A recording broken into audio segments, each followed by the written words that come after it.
Ertu á leið heim úr vinnu? Stilltu á FM 89,1.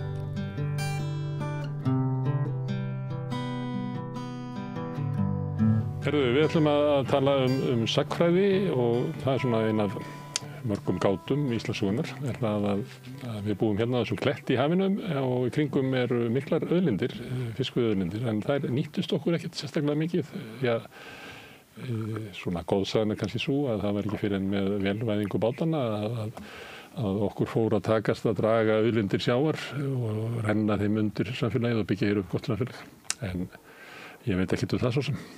En það er ráðstefna hérna á laugardaginn. Það er hérna félag átjándaaldafræði sem er duglega að halda ráðstefnur og við höfum notið þess hérna við rauðaborðið og fengið fólk sem að tekur þátt í þeim til að koma hingað og segja okkur sögur. Og hingað eru komin 2 sem eru að flytja erindi. Það er Dalrún Kaldakvísl Eygerðardóttir sem er sjálfstætt starfandi sagnfræðingur upp í Mosfellsdal. Ég segi nú bara því það er snjór og maður átt að sjá því þegar það er fólk á langa leið hingað. Og Már Jónsson, prófessor. Þið eru að fjalla Sighvatshlutinn. Dalrún, þú ert að fjalla hákarlaveiðar sem var útgerð sem Íslendingar stunduðu. Já. Sem sagt, ég kannski ætti að nefna það fyrst að hvar málþingi er til húsa. Það er í Þjóðarbókhlöðunni, fyrirlestrarsal, annarri hæð, laugardaginn 8. febrúar. Já, er ekki klukkan 13:30. Já, akkurat. Já. Og lýkur eigi síðar en 16:15 sem er mjög mikilvægt. Já, það er mjög mikilvægt. Þannig ef þið farið á ráðstefnuna þá verðið ekki lokuð þannig til kvöldmats. Þið sleppið 16:15. Já, svo er víst. Já, þið nú ekki samt. En það eru 4 erindi. Það er sem sagt akkurat Már sem segir frá sínu erindi hér á eftir og svo er það nú líka Vilhelm Vilhelmsson, sagnfræðingur sem fjalla selveiðar á Íslandi á 18. og 19. öld og þá sér í lagi við Húnaflóann og hann mun ræða svona aðeins hvernig viðhorf til selveiða hafa breyst í tímans rás líka. Og svo er það Ragnar Edvardsson, sjávarfornleifafræðingur sem er svona sjávar Indiana Jones okkar Íslendinga má segja og hann ætlar að ræða svona umsvif og starfsemi Hollendinga á Ströndum og sem á 17. og 18. öld og þau voru meiri en áður var tali segir hann og hann ætlar að ræða svona hvernig þessi umsvið höfðu áhrif á íslenska samfélagsgerð. Og sem að við tengjumst raunverulega kannski inn í svona viðskiptahagkerfi Evrópu með einhverjum hætti. Já, akkurat. Sem að kannski svona venjulega sín okkar í sögun er að við höfum verið frekar veiktengt. Já, akkurat. Verið einangruð hér. Já, akkurat og hann mun varpa ljósa þetta allt saman hann Ragnar. Og svo sem sagt, málþingi það er svona ætlað til þess að, ég held að þetta gefi fólki svolítið tækifæri á að ná einhverjum svona tengslum við hafið og lífríki þess út frá sjónarhorni sögunar sem er auðvitað mjög mikilvægt í dag. Og ég mun fjalla sem sagt hákarla, sem sagt samspil að segjum á hákarlamanna og hákarla á 19. öld. En sá tími í hákarlaveiðisögunni, þetta var svona blómaskeið hákarlaveiða Íslendinga hérna á 19. öldinni og ég mun sér í lagi beina sjónum að við horfum hákarlamanna til hákarlsins á hafi úti. Svona Moby Dick stæl. Svolítið Moby Dick, já algjörlega og svo aukinheldur minni líka koma inn á hvernig bara hákarlinn hreinlega mótaði sjálfsmynd hákarlaveiðimanna. En getur þú svarað í að við allan fisk sem er í kringum landið? Já. Af hverju völdu menn að reyna að búa til einhverja svona, ég segi ekki, næstu í stórútgerð á sínum tíma, þetta voru stærri skip heldur en notuðu til venjulegra fiskja. Já. Af hverju eftir hákarlinum? Já, þetta blómaskeið. Ég hef alveg allt annað. Já, en það er nú það, því þetta er á þeim tímum þegar ég er að tala þetta blómaskeið. Hann var veittur til matar lengst af á fyrstu öldum, en svo kemur þetta blómaskeið sem byrjar í rauninni svona 17. og 18. öld og virkilega kemur kippur í það á 19. öld og hér er ég að vísa til lýsisveiðana.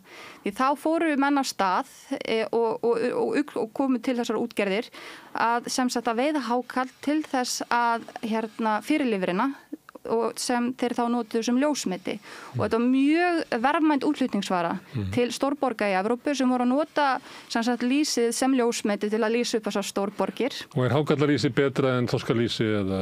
Já, þetta var nú svipa verðmætt en ég veit að Íslendingurum var meira svolítið að nota þorskalýsið en var að flytja hákarlalýsið út. Já, þannig að það er ég get nú ekki alveg svarað því sko, en þeir voru mjög verðmætt og líka lýsuð úr selnum líka, það var mjög verðmætt líka, en þess vegna voru... Og hvalnum náttúrulega þegar að Norðmenn komu svo voru veiða hann. Já, akkurat, en þetta eru mjög sér íslenska veiðar, þessar hákarlaveiðar, hvað þetta varður og það að nýta hann til matar, en þetta voru fleiri þjóður að líka veiðan fyrir lýsið sko. Ég hlustaði á Hallgrím Helgason í Borgarleikhúsinu helgina.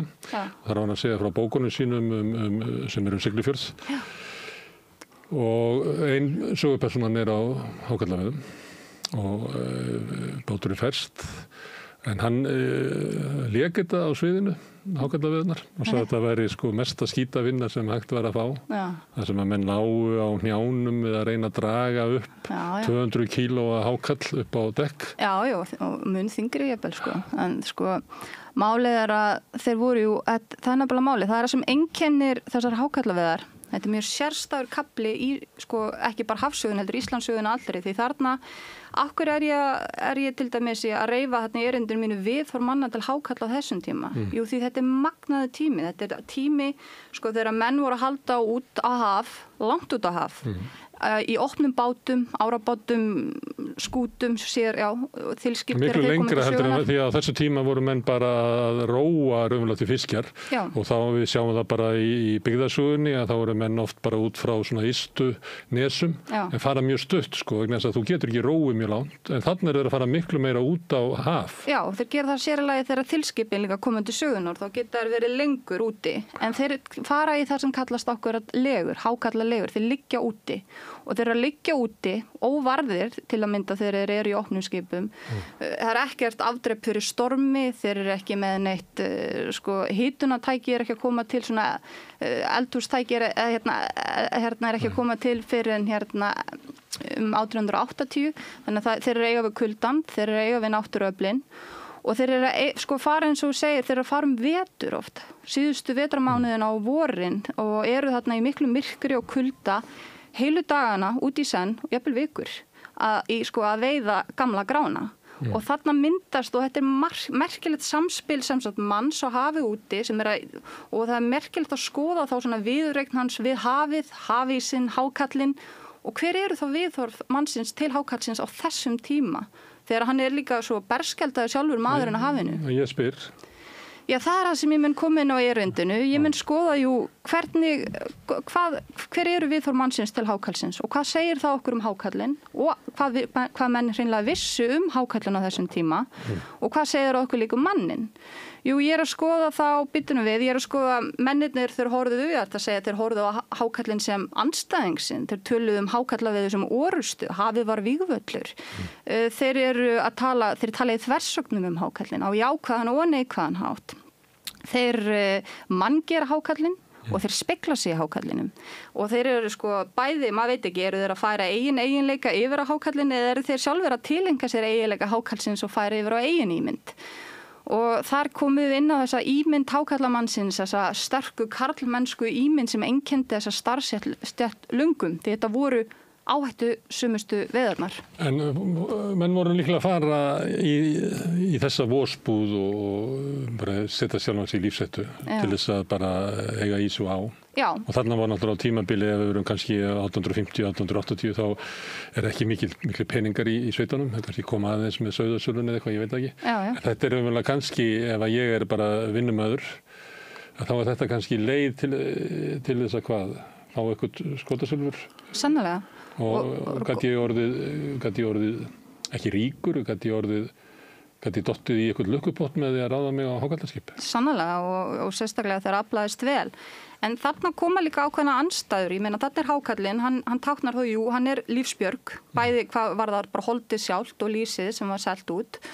og líka ljósgjafi, menn töluðum við þurftum ekki að sitja í myrkrinu hugsaðir þegar það fekst hákarl, hann táknaði líka ljósið en hann táknaði líka feigðina því það sem ég heillast fyrst að hákarlaveður sögunni eru þessar endurminningar sjómanna sem ég finnst bara mestu fagubókmenntir okkar Íslendinga, þar var að finna þessar rosalegu sögur af hákarla skipstöpum sem svona hafa sín einkenni á sagnaminni sem eru afskaplega fögur og þegar það var svo skammt á milli lífs og dauða á hákarlaveiðum, þetta voru mjög hættulega veiðar og mennirnir og það var áhugavert að sjá líka allar þessar hugmyndir sem mennirnir höfðu bæði sig sjálfa og samskipsmenn sína þeir voru með þessar ímyndir af hvernig þú ættir að vera sem hákarlamaður og þetta voru viðmið sem þú þurftir í rauninni sko, þú þurftir að gangast við þessum viðmiðum ef þú ætlaðir hinnlega að lifa af. Þessar vinnutengdu ímyndir hér áður fyrir þetta var bara líðið var dauð oft að menn myndu standa sig. Þú þurftir að vera harður að þér. Það þurfti að vera ákveðin líkamlega og andleg segla. Þetta var ekkert spursmál. Þegar til ekki vinsælt að sitja þarna í skut og segja mér langar að fara heim. Nei, og slíkar sögur, ef menn sögðu slíkt annað, voru taldir veiklundaðir og þá yfirlega kannski kvengerði fyrir vikið og mjög svona kallaði menning líka, að þá ratar það jafnvel í söguna. Þessi aðili, hann sagði þetta og það ratar í söguna og þeir vissu margir hverjir að hákarlamenn og sérlagi hákarlaformenn þeir rötuðu í söguna út frá hreisti sinni. Og ég meina, hvernig stóðstu þig þegar það var sjávarháski? Og það að harka af sér, ég meina, þetta er líka ákveðin samkennd því ef þú harkar að þér þá ertu að sýna stuðning þínum samskipsmönnum ákveðin stuðning líka. Þú verður að standa þig. Ef þú barmar þá ertu ekki bara barmað þér, heldur þetta að varpa barmiðinu yfir á axlinnar og hinum. Sannlega, velmælt. En varðandi aðeins áhuga á verkalýðsmálum það er náttúrulega skiptahlutur. Já. Þannig að hásættendur fá eitthvað. En hver átti skipið og var það eitthvað sem átti 3 og 4 og 5 og var stórútgerðir eða var þetta meira og minna kannski í eign einhvers eins stórbóta sem var með sína vinnumenn og lausamenn borðið eða hvað? Já, það var iðulega þannig og það þurfti akkurat mikið auðmagn í rauninni líka bara til þess að kaupa veiðarfærin. Þetta var ekki að því gengi að kaupa veiðarfæri hér áður fyrir og þetta voru rammbyggðir veiðarfæri sem þurfti til að veiða hákarlinn. Þetta er stór skepna og svo bátarnir þeir þurfti og þá þurfti að útbúa sérstakann hátt að koma til þessi sérstöku hákarlaskip og ég hef verið svo heppin að ég hef átt í góðum samræðum við okkar helsta hákarla líkana smið, hann er á sigluferði og heitir Njörður Sæberg og það er alveg yndi að fylgjast með honum, fara í gegnum líkunni sína og sína hvað þurft að vera til nota hreinlega bara sem sögursvið þegar hann er að segja með sögur af fortíðar hákarlamönnum því að afi hans var stunda hákarlaveður og já. Þannig þetta hefur verið svona nútíminn að koma, að vera leitið á þetta. Þetta var nýjungi atvinnustarfi. Þetta var arðsum atvinnugrein. Skilaði tekjum. Fylgir þetta ekki svona tæknið þróum bara skipa sko. Það eru fyrst að þessir opnu svo koma þilskipin þannig að það er bara eins og aðrar veiðar að þetta svona hangir saman held ég sko. Þessi tekju hærri pláss. Sko já, en svo kemur það akkurat til ég meina það um 1870 þá er steinólegin að koma til sögunar og svo fer lýsisverðið að falla niður og svo fer þetta allt niður á við og það eru auðvitað miðbik 20. aldar er varla hægt að tala þetta sem heitir lýsisveðar og bara snemhendi svo 20. öldinni en ég hafði mikinn áhuga þótt ég sé nú ekki að koma það inn á það í erindi minni hjá 18. aldarfélaginu þá hafði ég mikinn áhuga að skoða hvernig þetta samspil millum mann og hákarla hefur breyst í tímans rás með tilkomu vélvæðingarinnar á endurverðri 20. öld. Og það gerði ég með því að taka viðtöl við hákarlamenn sem hafa stundað þessar veiðar á 20. og 21. öldinni og jafnframt verkun á hákarlinum. Og þá sér maður hvað, sko, í dag þetta er svona hákarlaveiðar í dag, þetta er vonapinningur, þú veist ekki hvort verkunin tekst og þetta er ekki eins og þetta var áður fyrir, þetta var bara svona íslenska oil rush, en í dag þetta orðið svolítið, sko, nú er verið að veiða, beinar veiðar á hákarli eru mjög, sko, það eru fáir sem eru að stunda þar í dag, og þetta er nú ekkert sko, þetta er svona og hefur alltaf verið bara hálfgjör auka búgrein hákarla veiðimennskan. Hefur þú veitt hákarl? Nei. Þarftu ekki að gera það ef þú ert að hugsa svona hvaða afstöðu sjómaðurinn hefur til þessara skepnu? Jú, ég horfast í augu við Hákarl til þess að skilja þetta fullkomlega. Svona í anda mannfræðinar, jú, það væri nú, sko, mér finnst samt svolítið gaman að því að vera í þessari stöðu að hafa akkurat ekki horfst í augu við Hákarl, eða horfst í augu við Hákarl, því að mér líður svolítið eins og hérna hér áður fyrir landkönnuðirnir sem hefðu aldrei séð sæskrimslin en nú voru alltaf að reyna að afla upplýsinga þið. Þetta verður svolítið mín afstæða, hún þetta litar svolítið að því. En engar síður rætti ég nú við einn helsta hákarla sérfræðingin í heiminum, hann heitir Chris Harvey Clark, ég var að tala við hann daginn því ég var að fá myndefni hjá honum, því ég er að heimsækja grunnskólabörn og fræða hákarlinn á samt föður mínum sem fiskifræðingur, Jóhannes Sturluson, sem er að fræða krakkanum laxinn. Og hann lét mér fá myndefni á hákarlinum því hann er einn af þessum fáu sem hefur verið að kafa og synda bara með hákarlinum, því að hann er búin að finna stað þar sem hann getur gjört svo og hann lýsir allt annari dýnamík en veiðimennir að lýsa, því hann er þetta með rándýrunu á þess heimavelli meðan að hákarlamaðurinn er þetta upp í bát og hann er með allt annars konar tengsl, hann upplýðir sig þetta meira sem rándýrið. Og þetta er merkileg skepna, þetta er fornskepna og merkileg á margan hátt og sumir finnst góð á bragðið, finnst það góður hákarl? Nei, sannlega ekki. Ég er vegan, þannig að tjá mig lítið það. En Már, þú ert eiginlega að skrifa tilraunir til þess að setja Hafrannsóknastofnun á laggirnar? Jú, má segja það sko. Ég skrifaði nú stutta grein hákarlaveiðar í Strandapóstinum fyrir eitthvað 10 árum, það sem eru til gögn sko afla hlut vegna þess að það þurfti að greiða skatta af þessu og þannig að þetta er blómlega atvinnugrein þegar í byrjun 19. aldar sko á Ströndum og síðan magnast það bara eftir því sem líður á öldina sko út af þörf þessari eins og hún lýsti sko þessari þörf fyrir ljósmeti sem svo datt niður þegar sem er bara í stekkandi borgum þessi steinolía og hvaða nú er sem tók það við og var mjög ódýrara sko þetta er ákveðið blómaskeiðum það er ekki þannig að þetta menn hafi ekki leitað tækifæri þetta er einmitt dæmi að menn leita tækifæri þannig að sjá þeir sko það er og þó að hafi kannski ekki verið kvartar undan því sko að menn hafi ekki nýtt hennan þessar auðlindir sem er í kringum okkur sko, menn höfðu þá svona veikburða tækjakost sem var alveg annars vegar svona íslenskar hefðir en svo er þessi erlendu skip þannig að það er einhvert samspil þar og þá er alveg verið semst menn eru vakandi fyrir markastækifærum og ég held að hákarlinn sé einmitt alveg dæmi eða hákarlalýsi sé dæmi það að þarna voru svona þessir íslensku útgerðarmenn sem útgerðarmenn í okkar skilningi svona menn sem höfðu svona einhver ráð gátu gert þetta og þá nýtt þetta með öðru sko því að það vantarlega hafa þessi skip meira og minna þessum stór teinaringar eða 12-aringar eitthvað svoleið sem hafa þá verið notað til þorskveiða og annarra veiða meðfram sko. En jú, ég sem sagt það er sko ég er að vinna í Sveini Pálssyni náttúrufræðingi hans verkum og núna starfa eitthvað á annað 100 manns hjá Hafrannsóknastofnun. Hann fékk sem sagt 3 ára styrk í Kaupmannahöfn 1791 til þess að kanna alla náttúru Íslands eins og hún lagði sig. Og fekk með sér svona eitthvað verkfæri? Já, og eitt af því sem hann átt að gera. Og reipi. Já, og því að menn voru meðvitaðir það, þetta eru Danir og Norðmenn sem eru svona bakvið þetta og það voru svona strákar eins og hann sendir til Noregs með svona sambærilega, það kallaði körfu, þetta er einhvers konar kló, eitthvað sem átt að setja niður í botnin og skrapa og draga og finna eitthvað skeljar og krabba. Það kallar rally á Hafrannsóknastofnun að fara og kanna hvað er.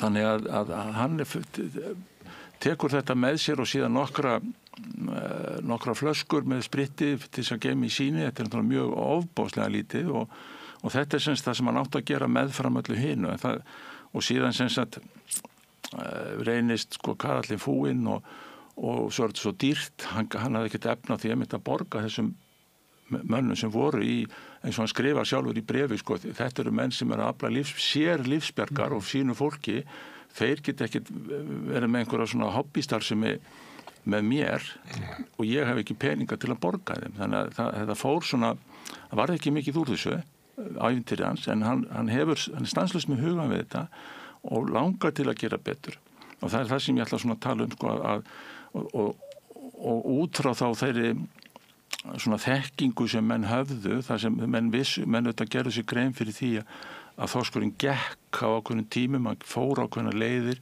og þess vegna þessar vertíðir hérna sem við Suðurnes í febrúar, mars, apríl og svo framvegis, menn vissu ýmislegt en væntanlega höfðu ýmsar svona skrýtnar hugmyndir í leiðinni sem ég ætla svona aðeins að rekja en ég einbytti mér svona að svona síðustu árum 18. aldar og það til dæmis umræða hvernig eigi að því að þeir menn vissu af þessum skipum, erlendu skipum sem lónuðu hérna fyrir utan og einhver auðvitað samskipti en þeir hefðu áhyggjur á því að þeir var að taka fiskinn sko og þannig að það svona pælingar í kringum það sko og markmiðið þá eins og nú að veiða meira eða vera sem gerir einhvern veginn betur þannig að það aflaðist og það þá í þá alþýðu og líka þá til útflutning sko.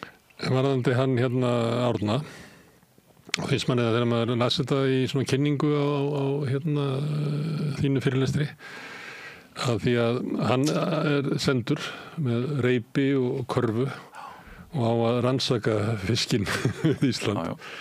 Og maður velti fyrir sig að byrja hvaða trú það á að hann geti fundið eitthvað með þessum verkfærum og engu fjármagnið eitthvað sannleika sem að því að þarna voru menn sem eins og þú ert að segja þekktu alveg að fiskur gengur á grunnsæfi til þess að hrygna og mér veist þetta eitthvað leiti svona næstu eins og falleg hugmyndum það að eitthvað svona vísindaleg rannsókn gæti opnað fyrir okkur. Maður sér ekki alveg sko tilefnið í þessu. Er það ekki það sem enn þann dag í dag að vísindalega rannsókn og þetta nú þessi fræga umræða á milli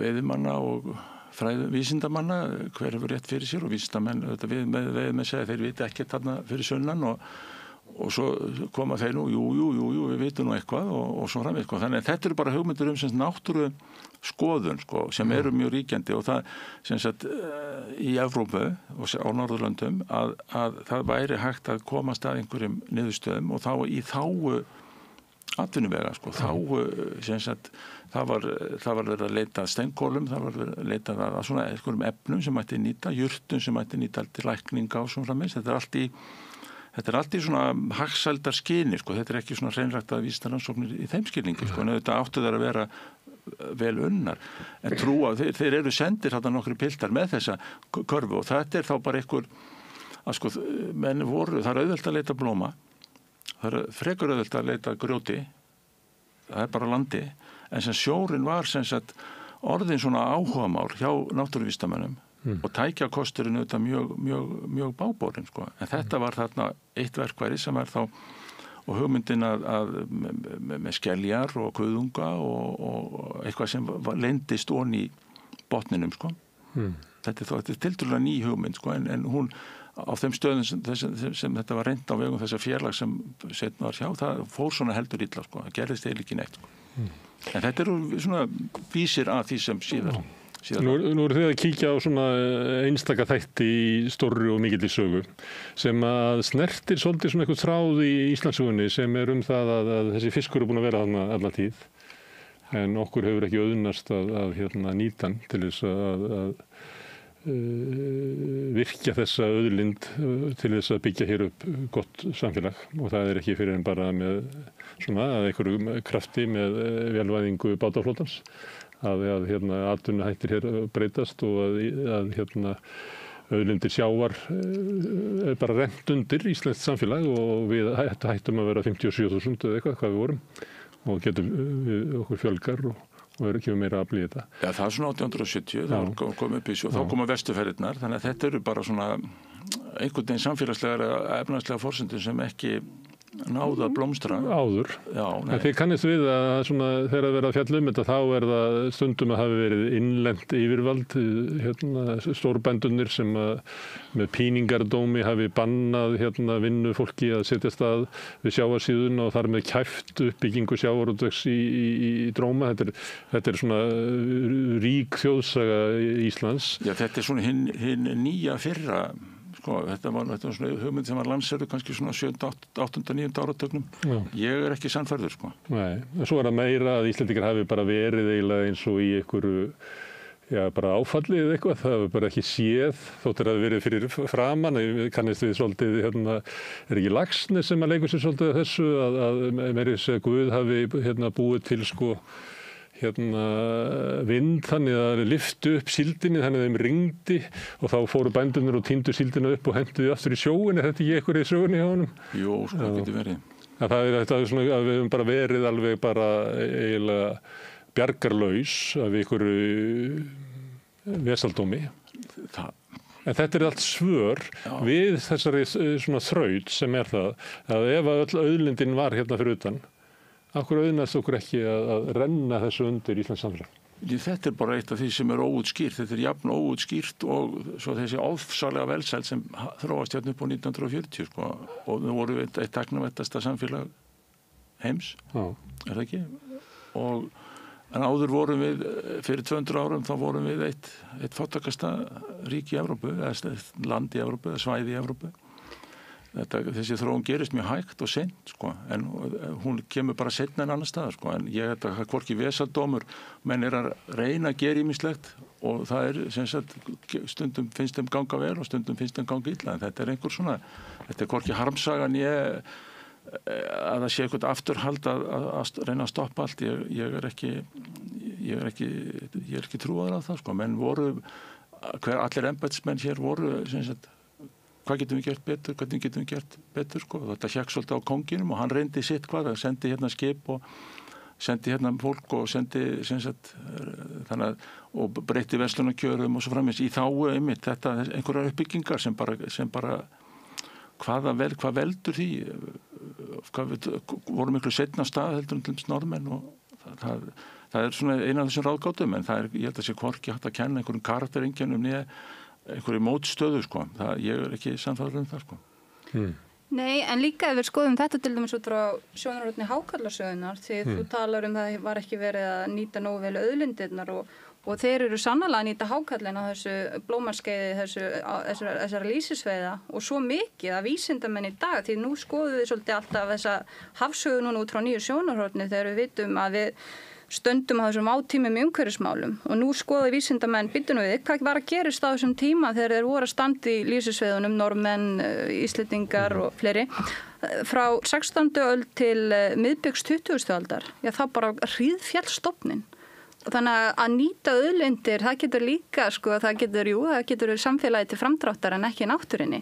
Og þannig að það var talað að það var allt uppi 30-50% bara rýring á stofninum og hefur, og svo þetta koma þessar tófiðar við sögu í dag sem þessi hákarl sem þú ert að vísi, hann iðulega, sko, meðafli sem sagt hákarlaverkendur fá upp í hendurnar en það sem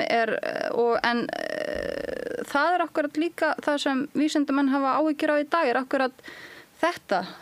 Þegar við erum að spekulera í auðlindum þá verður líka að hugsa náttúran hluti af þessu gangverki, sko. Og hún að til dæmis þegar við skoðum hákarlaveður í dag þá erum við að skoða hættuna sem sökum tófiða og þeir eru að fást sem meðafli og í Norður-Atlantshafinu og Norður-Íshafinu. Það og sko það verið að tala að haldi svona 3500 á ári en ég tel það sem meira með tófiðmennina sem ég rætt við sem hafa verið að veiða á grannlandsmiðum og erum að fá þetta upp í 60 eintök sko á einum túr þannig að þetta eitthvað sem þarf að huga líka en á þessu tíma sem ég að vísa þá stofnanir ekki hættu, það bara ekki til eiginlega sko tækni til þess að útrýma stofnunum. Það nefnilega, en það sem sagnfræðingar að benda á í dag, það ekki rétt því þeir gátu gengið svo mikið á stofnun á þessum tíma og gerðu og náðu stundum að þurrka jafnvel út heilu stofnana, ekki kannski við Ísland, en þannig að það líka sko það. En það var afstaða sem var ekki hér innanlands að menn segja, nei við skulum leyfa böskunum og frökkunum veiði þegar við viljum ekki eyða stofnunum. Nei, ég vildi bara svona innlegans náttúruverndarsjónarmiði. Margar aldir eru aðrar þjóðir og við höfum komið til Britann og Baskarlanda og svona við sjáum raunverulega merkið þess að ég held að allir Íslendingar sem labba þessi svæði horfa svona í kringu sig og upplifa það stór hluti af, ég meina, einhverju auðlegð frá því fyrir 300 árum og svona byggð á afla frá Íslandsmiðum. Já, sko, jú, það eru hollensk, svo Ragnar kemur til með að tala hollensk skip, það eru fransk skip og það er til dæmis eins og Sveinn Pálsson hélt dagbók og þegar hann var í Vík í Mýrdal og þá skrifar hann alltaf niður, skip fór hjá og þetta eru þá veiðiskip frá Hollandi og Fraklandi og ekki England á þeim tíma kannski og þannig að jú það er ekki setna svona austurströnd Englands eða ekki og það fyrir Þjóðverjarnir. Já, það eru á 15. og 16. öld og svo eru Frakkar og Hollendingar mest á 17. fram 18. öld. Þannig að þetta eru veiðar sem eru hlut af miklu stærra hagkerfi sko. Og þetta akkurat, þú talar sko innviði, sko, þarna eru þjóðir sem hafa innviði, alveg svo Þjóðverjar og Hollendingar gerðu út hvalveiðar við Grænland sem eru stór skip, sko.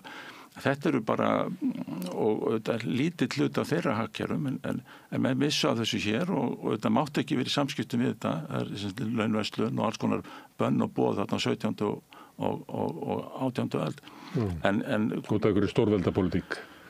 Já, svona bara verslunarhagsmunir og allt það, sko. En það er líka til dæmis að það er nú frægar sögur, sko, af við Nýfundnaland, semst á 16. öld, þá kláraðir hvalinn, Baskar.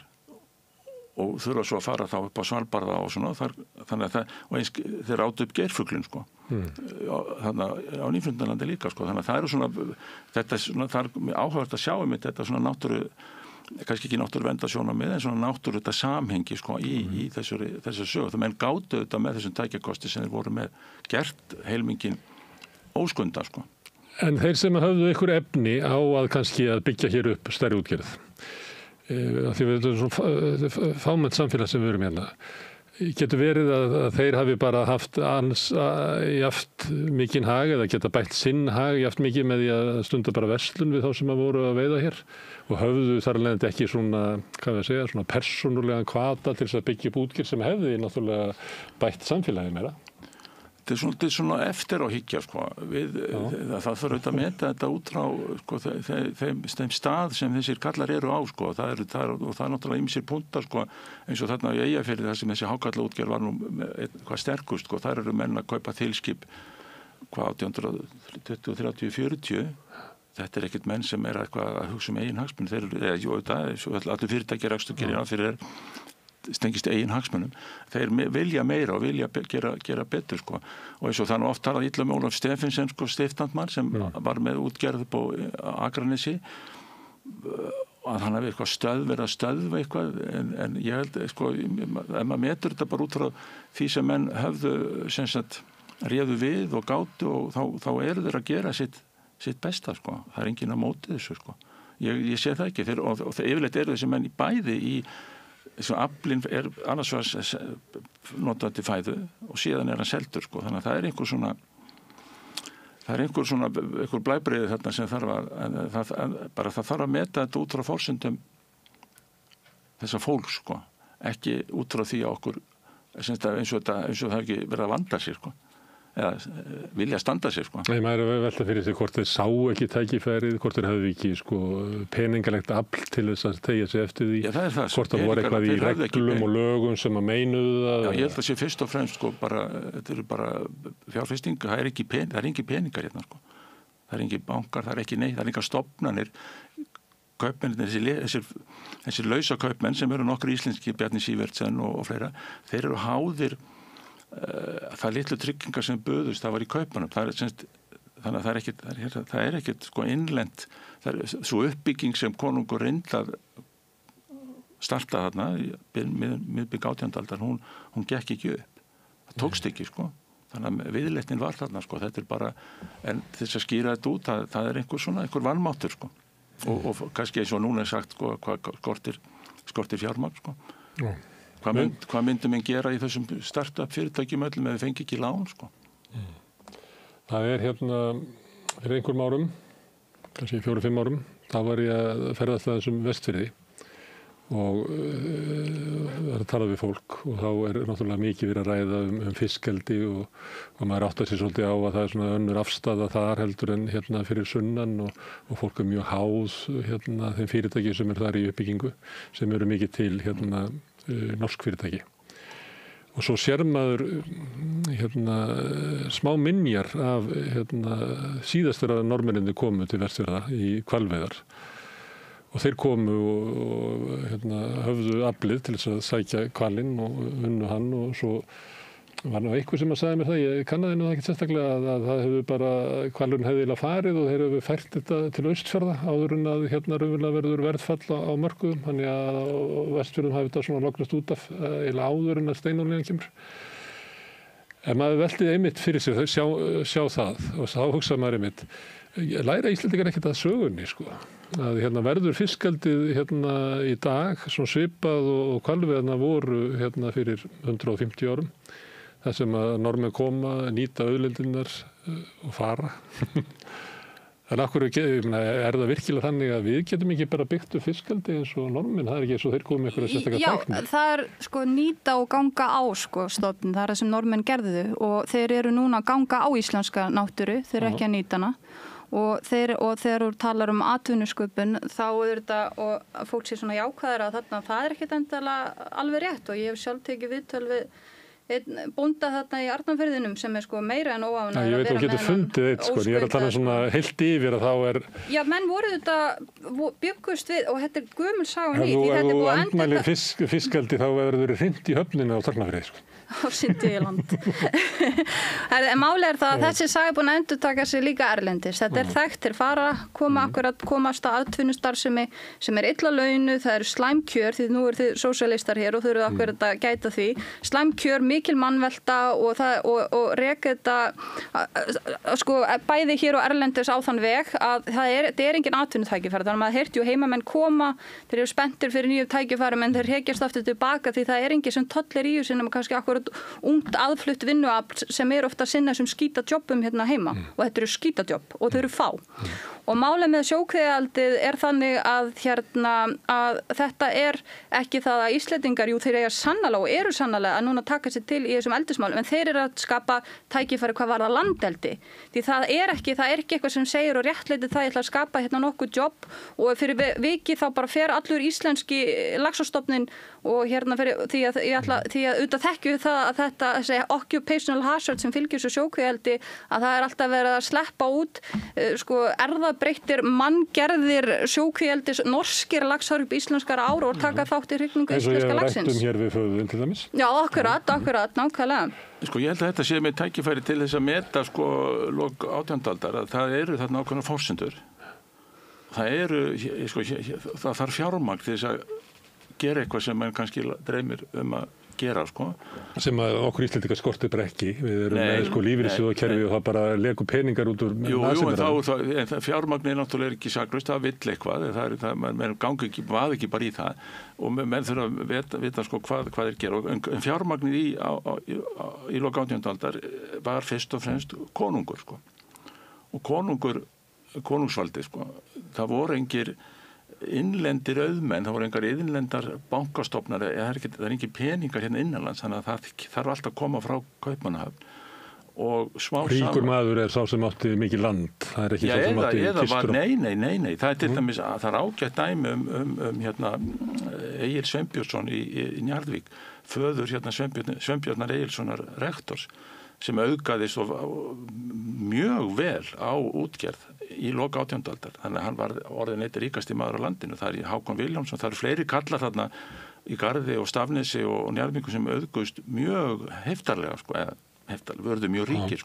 Svo keyptuðu sér auðvitað jarðir það er eina fjárfestingin en þeir eiga sem sagt skip og þeir gera út og þeir auðgast á útvegi.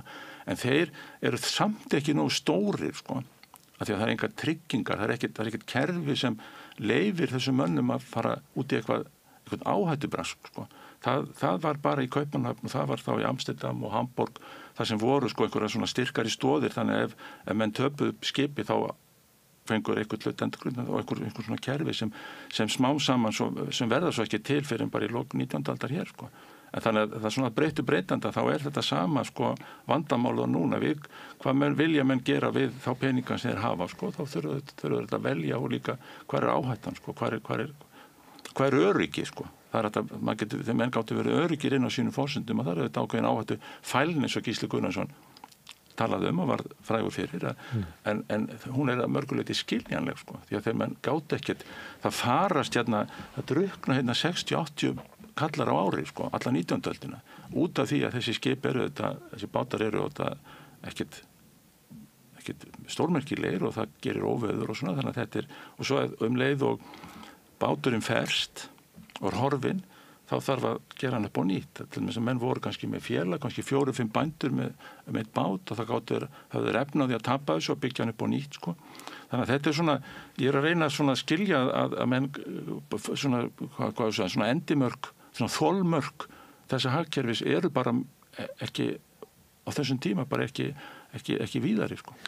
Hafið þið svona sans fyrir því að því að þú nefndir hérna hákarlaveðar á Ströndum og þá sá maður fyrir sig að það nú ekki mikið svona undirlendi og ekki blómlegar svona sveitir þarna og kannski á slíkum svæðum maður svo hrakinn í því að pröfa og leita. Já.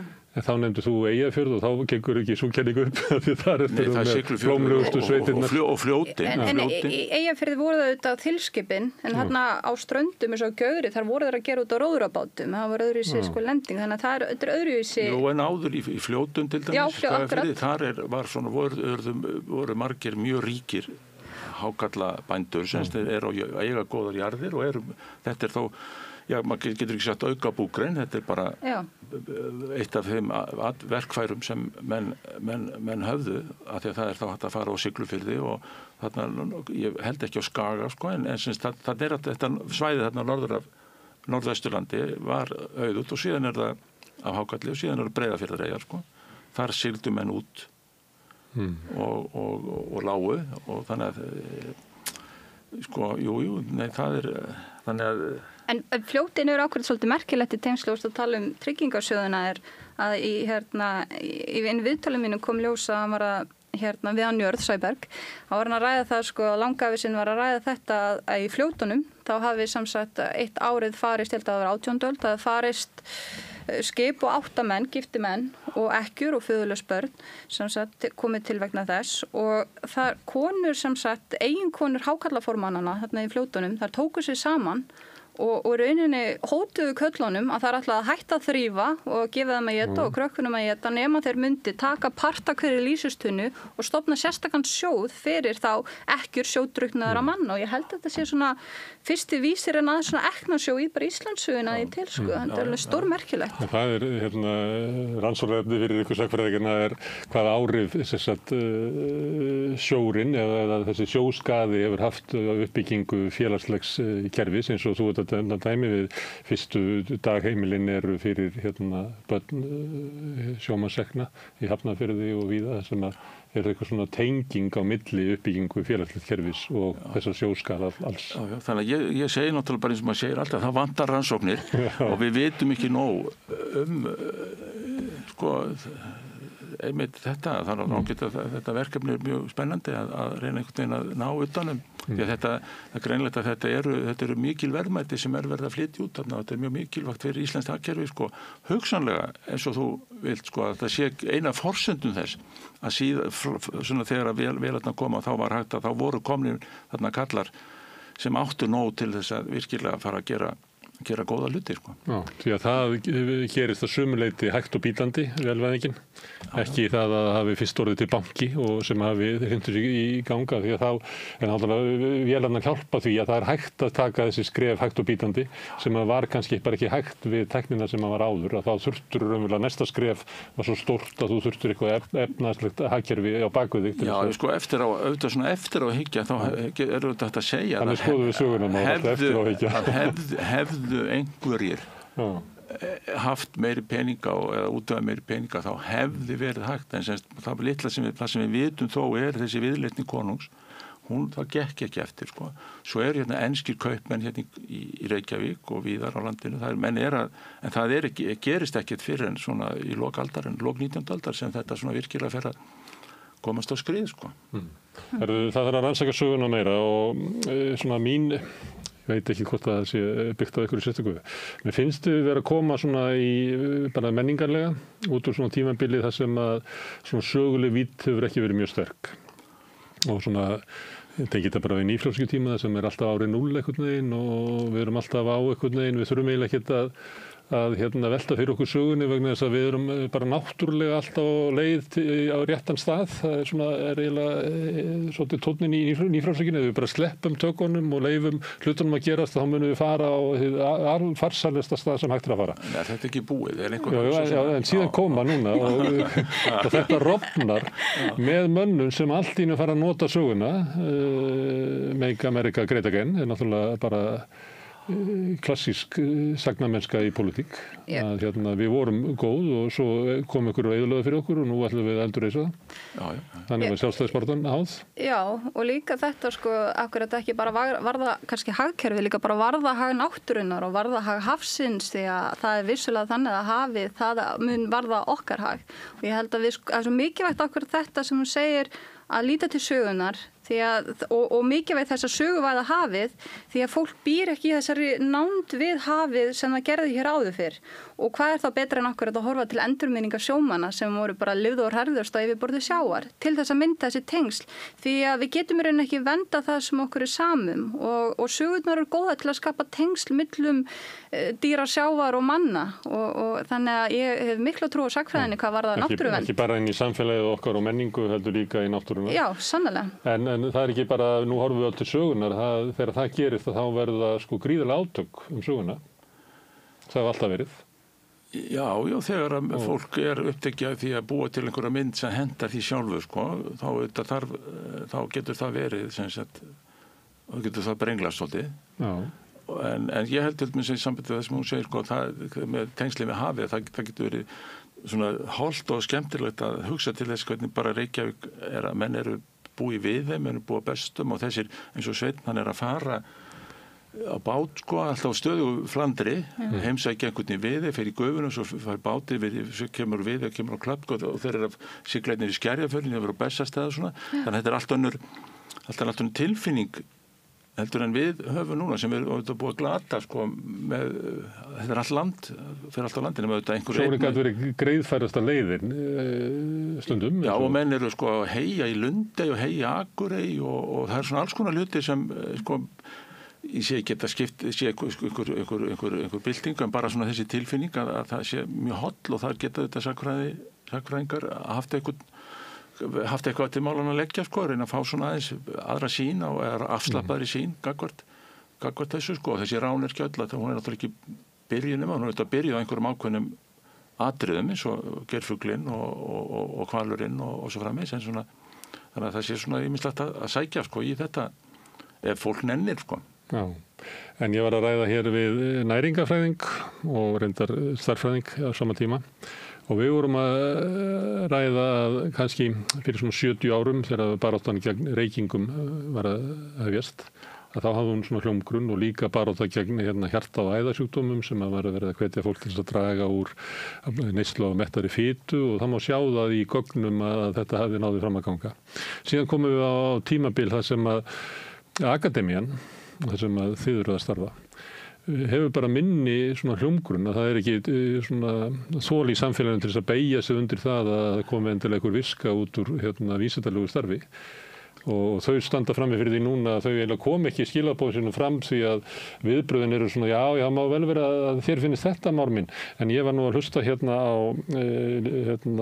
áhrifavald sem að sagði að hann borðaði bara kjött og mettaða fitu og hann er segist bara aldrei hafa liðið betur. Þannig að allt í einu erum við komin á svæði og þá erum við náttúrulega á svæði þar sem er baráttan söguna, þar sem að menn geta komið eiginlega með hvaða dellu hugmyndir framþróun söguna sem er. Og kannski ykkar rannsóknir bara komast það bara ekki í gegn.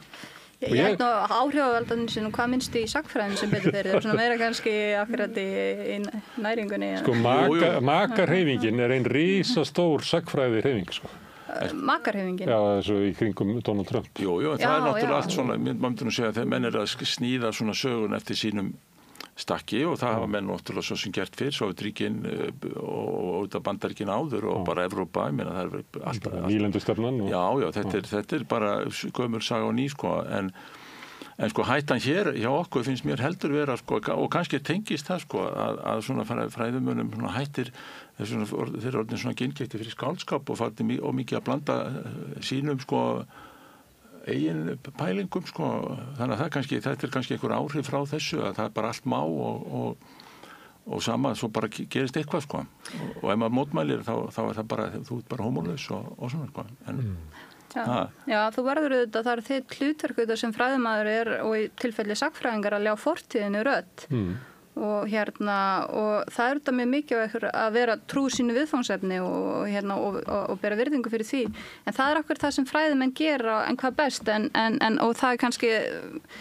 það akkur það en svo auðvitað blandast persónuleg pólitík getur blandast inn í og annað og við vitum þetta bara að það líka gott, ég meina þegar hvað fólk ákveður að rannsaka eins og til að mynda þegar fólk fyrir að rannsaka saga kynþátta eða kvennasöguna eða hvað einu, þetta pólitískt drifað ykkur í leiti og það áli líka erindi en þú verður að vera trúr fortíðinni, það bara þannig Já, sko, ef þú kemst að einhver niðurstöð sem passar ekki þá bara kyngir því og breytir hinu, sko, ekki forsendana. Akkurat, já. Ég kannski að hugsa að ykkar rannsóknir hafa kannski ekki áhrif á söguvitund almenning sem að birtist meðal annars í því hvernig stjórnmálamenn tala sem eru líka sérfræðingur í því að tala inn í almannarýmið í einhverjum tilgangi. Að söguskilningur Jóns Aðils og Ólafs Ragnars Grímssonar og Sigmundar Davíðs eiginlega bara óbreyttur. Ja, sko, það eins og það hafi engin áhrif. Nei, þetta ekki alveg svona. Þú til dæmis smitaður af því sem gerðist á 9. áratugnum. Þegar að menn fóru að segja að ástæðan fyrir því að ekki voru framfæra á Íslandi var íhaldssemi bænda. Og þetta var svona, stemningin var á þann veg, sko. Ég var að spyrja ykkur það, sko. Já, en sko, þannig að eitthvað skilar sér inn í almannarými, ekki satt. En sem sagt, svo þetta, en hjá okkur, við getum auðvitað ekki verið alltaf í einhverjum dialóg, við verðum auðvitað að treysta því við erum með þessi málþing og svona 18. til dæmis hefur staðið sér alveg svakalega vel, bara núna 40 ár, að einmitt að þetta kemur svona, hvað við segja, alvöru fólk og segir frá sínum rannsóknum og svo eru þarna 100 mann sem mæta alltaf, sko. Þannig að þetta, og við getum ekki annað en treyst í bara svona, þetta síist svona rólega, þetta fer ekki víðan völl, en þetta svona berst og þetta svona það og líka þessi tilfinning, sko, sem kannski líka atriði, sko, að almannarýmið, það veit að það hefur ekki endilega rétt fyrir sér, sko. Það veit að það eitthvað fólk, sko, sem veit betur og þá það svo kannski að kveikja þetta leita til einhvers og annað atriði í þessu öllum sem Vísindavefur Háskóla Íslands sem hefur staðið sér feikilega vel, sko. Ég myndi að miðla sem sagt alvöru niðurstöðum og þetta mjög mikið notað, mjög mikið les og hefur haft talsverð áhrif held ég bara í skólakerfinu og hjá pólitíkusum og það kíkja á það, eitthvað þetta, þá það svona, já, myndum að segja það vandaðasta sem hægt sko. Þetta æskilegra fólk lesi bækur en það eru kannski ekki alveg léttmeti allar, sko. Það samræða, sko, þó hún sé kannski auðvitað örvæntum við okkar fyrrverandi forseti var nú tímabili örvænti yfir því að ná ekki gegn og var þó með, sko, rannsóknir sem, sko, höfðuðu beinlínis inn í að það var ekki tekið mark og ekki hlustað og svona og kannski ennþá verið á 17. og 18. öld en það eru samt svona ákveðni Guðni sem var áður en að var forseti þá var hann svona mjög ákafa maður einmitt að ná í gegn og tókst það náttúrulega betur en flestum en sem sagt þetta svona það er ástæðustu örvænt að þá að maður svona sé að gera hluti sem eins og núna ég að vinna með Svein Pálsson hvert fer það, sko og hákallarnir, það meiri séns á hákallarnir, sko, það svona snertir svona alls konar taugar, sko hafið og hættan og svo ef svona skemmtikraftar eru á sviði með sögur og skáldsögur og svona þannig að en með því að vita svona ýmislegt þetta þá kemur það. Hallgrímur er ekki skemmtikraftur, hann rithöfundur og ég held að hann sé í alvörunni að reyna að skrifa kafla inn í Íslandssöguna og hann lýsir þessu þannig að hann hefði séð mynd af 3 húsum á Siglufirði 1880 og svo sá hann mynd af borg á Siglufirði 1920 og það var að velta sér betur akkur var mér ekki sagt frá þessari sögu hvað gerðist þarna voru ég man ekki hvað, 14 rakarar sem voru að klippa á vöktum líka á nóttinni. Og þarna var eiginlega, þetta var svo New York allt innu mætt. Þarna voru nætuklúbar, þarna voru böll okkur einasta kvöldi. 2 á föstudögum og lögudögum. Þetta nú frægt í raun og veru, sko, Páll Baldvin hefur skrifað þarna, og það menn hann skrifað þetta. En ég segi það bara, þarna meiri svona, þarna þessi snertiflötur, sko, og þó að sko, sögulega skáldsögur, og þetta allt mjög gagnlegt og sneiðut fyrir okkur, sko, að það myndist þessi vitund og það sem við erum að gera auðvitað annars eðlis, en það skilar sér, sko. Já, herru, Dalrún Már, kæra þakki fyrir að koma hingað og tala sjóinn í Kanada. Takk. Takk fyrir. Já, þetta eru lokin á Rauða borðinu í kvöld. Við þakkum öllum gestur sem hafa hingað komið og þeim sem hafa tekið hér viðtöl og tekið upp og sendt út, en mest þakka ykkur sem hafi verið að hlusta og breyta þessu samtali okkar í fjölmiðlum. Minni á að þið hafið byggt upp samstöðuna, annars vegar með því að bara segja vinum og vandamönnum frá efni sem að þið sjáið hér og heyrið og ykkur líkar, og þá finnur fólk efnið okkar á Facebook, á YouTube og öllum hlaðarsveitum, í útvarpinu 89,1 á Stóra höfuðborgarsvæðinu. Það má líka sækja þær útvarpsendingar á spilarann, spilari.is á netinu, og svo er spilarinn líka app sem má hlaða niður í símann, og þá getið þið hlustað á samstöðinu og allar íslenskar útvarpsstöðvar hvað sem í heiminum. Við erum komin í sjónvarpið til þeirra sem er svo heppin að skipta við fjarskiptafyrirtækið Síminn. Þar erum við númer 5 á fjarstýringunni, kannski ef ég veit ekki, ég er nú eiginlega hættur að trúa því. Munu önnur fjarskiptafyrirtæki bjóða sínum viðskiptavinum líka upp á efni frá samstöðinni sem er mikilvægt. Það er 24 tíma sólarhring, 7 daga vikunar, allan ársins hring, samfélagsumræða við þetta Rauða borð og í öðrum þáttum samstöðunar. Það sem að drífur samstöðuna þó helst áfram er sá hluti áhorfenda og áheyrenda sem hafa gerst áskrifendur. Þar fáum við aflið til þess að byggja upp samstöðuna og halda henni úti, og við höfum ýmsar fyrirætlanir að efla hana og styrkja, og eftir því sem áskrifendur fjölgar að þá eykst okkur kjarkur og þor til þess að gera það. Ef þú vilt slást í þennan hóp, verða svona bjakkjarl samstöðurinnar, þá getur þú gert áskrifandi. Þú ferð þá inn á samstöðun.is, það er hnappur sem ástendur áskrift. Það getur skráðið fyrir grunnáskriftin sem er 2.500 krónur, sem mér er sagt að sé hlægilega látt verð með það efni sem við búum til. Þú mátt borga meira þú vilt, og því sem að kjósið getur látið áskriftina renna sér félagsgjöld inn í Alþýðufélagið, og það er Alþýðufélagið sem á og rekur samstöðuna. Þetta er þjóðarmiðill í eigu áhorfenda og áheyrenda. Allt sem við sjáum hér og heyrið er í boði áskrifenda, og við þökkum þeim kærlega fyrir. Þetta er búið í kvöld. Rauða borð verður hér aftur á morgun klukkan 8. Þá hefst umræða samfélagið okkar og heiminn og okkur sjálf. Hvet ykkur til að fylgjast með. Góða nótt. Segðu það á Samstöðinni. Samstöðin er í eigu hlustenda, áhorfenda og lesenda. Sláist í hópinn og gerist áskrifendur.